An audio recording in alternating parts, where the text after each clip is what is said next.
Salut à toi qui regarde cette vidéo, me revoilà, cette fois-ci d'une manière plus durable. Et commençons par 3 conseils pour être plus heureux, plus épanoui, plus aligné, selon les mots qu'on peut choisir quand on est hypersensible. J'ai choisi ces 3 partages, conseils. J'aime pas trop le mot conseil, mais bon, pour la vidéo, c'est comme ça que je vais appeler ça. Parce que c'est des conseils que j'applique moi-même.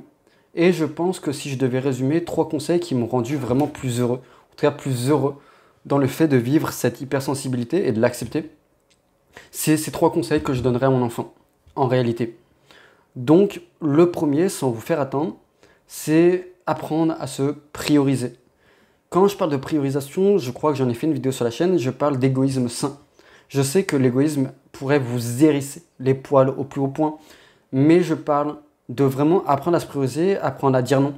Parce que notre hypersensibilité est, je pense, une bénédiction divine sur beaucoup d'aspects, mais elle nous pousse à ne pas vouloir dire non, à éviter le conflit, à éviter le malaise ou à éviter certaines émotions qu'on pourrait vivre plus intensément et qui nous mettraient, entre guillemets, porte-à-faux vis-à-vis des autres. Donc oui, c'est bien l'écoute, oui, c'est bien d'accorder du temps aux autres, oui, c'est bien d'être gentil, je pense profondément. Mais vous ne pouvez accorder ça aux autres qu'à partir du moment où vous avez commencé à vous prioriser. Je remarque une chose, et hypersensible ou non, la plupart des gens qui ont des problèmes dans leur vie sont des personnes qui n'arrivent pas à se prioriser. Je ne peux pas l'expliquer, mais c'est une constante que je remarque.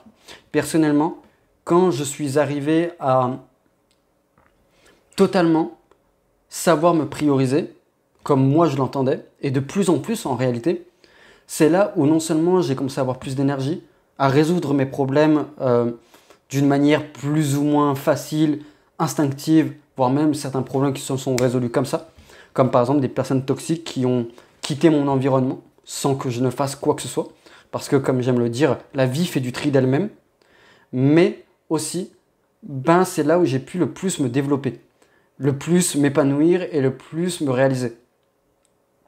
Vous comprenez bien, pour ne donner qu'un exemple, que si je ne priorisais pas 1 heure par jour de temps pour apprendre une langue comme l'italien, ce que je fais actuellement, je ne serais pas ou je ne pourrais pas me développer sur ce plan-là, mais aussi je ne pourrais pas développer mon épanouissement parce que ça aide à mon épanouissement. C'est pareil pour un peu tout dans la vie. Si vous faites du bénévolat et que vous faites passer ce bénévolat sur votre temps de repos,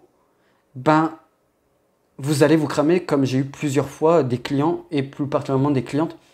Donc apprenez ou apprendre à se prioriser, selon moi, le point numéro 1 que tout hypersensible devrait mettre en œuvre pour mieux se vivre, mais aussi mieux vivre les autres et mieux vivre la vie d'une manière générale.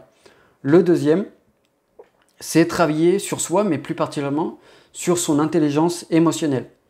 Je vais faire sûrement une vidéo sur cet aspect-là très précis, mais je pèse mes mots. Les hypersensibles et hauts potentiels ont un don caché pour l'intelligence émotionnelle et l'intelligence relationnelle, même s'ils ne le vivent pas ainsi. Il y a quelques années, j'étais plutôt à la ramasse dans les 2 aspects que je vous ai donnés. Puis j'ai travaillé sur moi, j'ai travaillé sur ces 2 types d'intelligence. Aujourd'hui, pour être très sincère avec vous, je m'estime meilleur que 90% des gens. Ça ne veut pas dire que j'ai pas des choses à apprendre, ça ne veut pas dire que je suis parfait, mais ce que je veux dire, c'est qu'en tant qu'hypersensible et en tant qu'au potentiel, on a des ressources cachées que beaucoup de gens n'ont pas.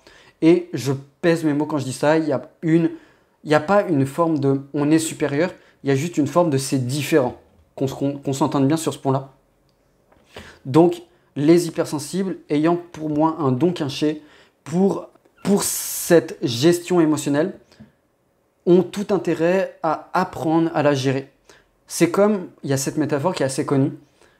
Demain, vous me donnez une Ferrari, il y a de grandes chances pour que je ne sache pas trop bien la piloter, voire même que je fonce dans un mur. Par contre, si vous m'apprenez à la gérer, à la comprendre, il y a de grandes chances pour que je fasse plutôt des choses assez cool avec.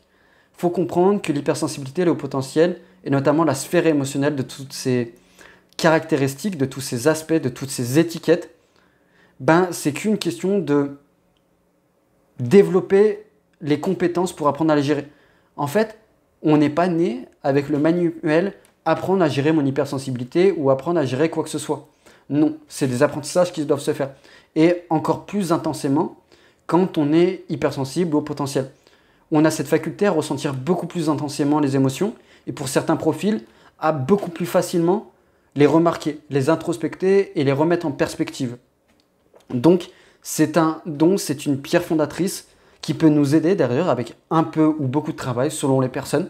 Mais je pense que quoi qu'il en soit, ce travail vaut de l'or. C'est quelque chose qui peut profondément nous aider à améliorer toute notre vie. Parce que, je le dis, mais toutes les émotions, enfin, plutôt toute notre vie repose sur les émotions. Il n'y a aucune sphère de votre vie qui ne repose pas sur la sphère émotionnelle. Vraiment. Et je vous invite à me mettre en commentaire et à me prouver l'inverse. Je sais, je suis très provocateur, mais toutes les sphères de notre vie sont bâties sur la sphère émotionnelle et sur l'intelligence émotionnelle qui est la nôtre.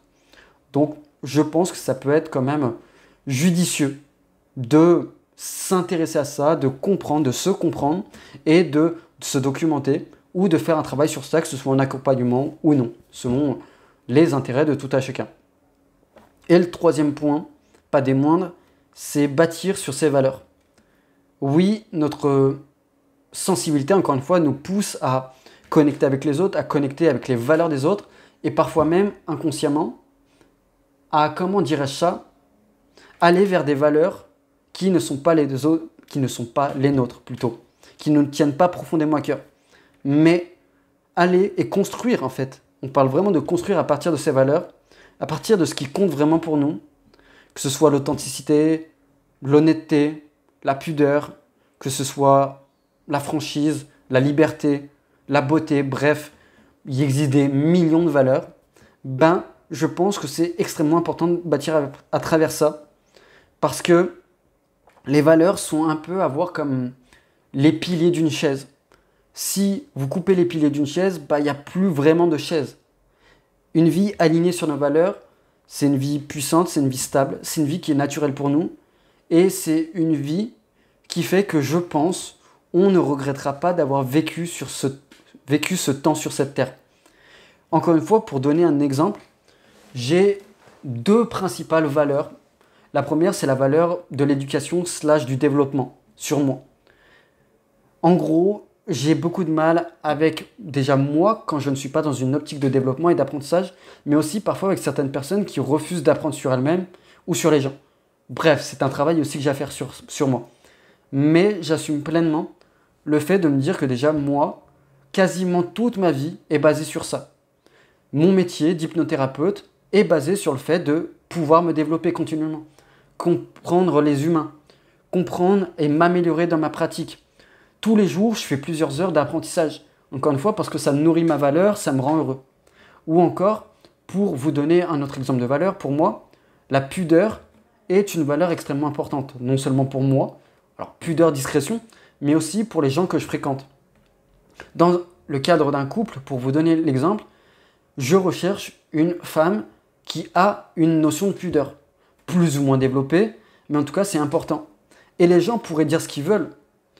En fait c'est ma vie, c'est ma valeur, et j'ai décidé de construire à partir de ça, parce que c'est ce qui me rend profondément heureux. Et aujourd'hui vous avez peut-être des valeurs que vous n'assumez pas, parce qu'elles ne sont pas dans l'air du temps, ou parce qu'elles ne sont pas conventionnelles, etc., etc., etc., parce que vous avez peur de vous faire juger. En fait, je pense que avoir des regrets dans sa vie, c'est ne pas miser sur ses valeurs. Donc, c'est 3 conseils que je donnerais à mon enfant si demain, il devait être hypersensible et voire même au potentiel pour qu'il puisse se construire. Et je trouve ces conseils d'une manière très générale, enfin en tout cas je les trouve très généraux dans un sens positif, parce qu'après c'est à chacun de les adapter. On n'a pas tous les mêmes valeurs, donc on ne va pas bâtir sur les mêmes valeurs. On ne va pas tous bâtir de la même façon sur son intelligence émotionnelle. Certains vont bâtir d'une manière, d'autres différemment. Tout comme on ne va pas se prioriser différemment et on n'a pas des mêmes niveaux de priorité différents. Les mêmes tout du moins, au même moment et selon les moments de notre vie. Donc j'espère que cette vidéo pourra déjà t'aider, te faire conscientiser certains aspects. Si toi tu as des idées de vidéos, mets-les moi en commentaire. Si tu as besoin de te faire accompagner pour quoi que ce soit, bon bah écoute, il y a le lien en description. Et puis moi je te souhaite de prendre soin de toi et à une prochaine vidéo.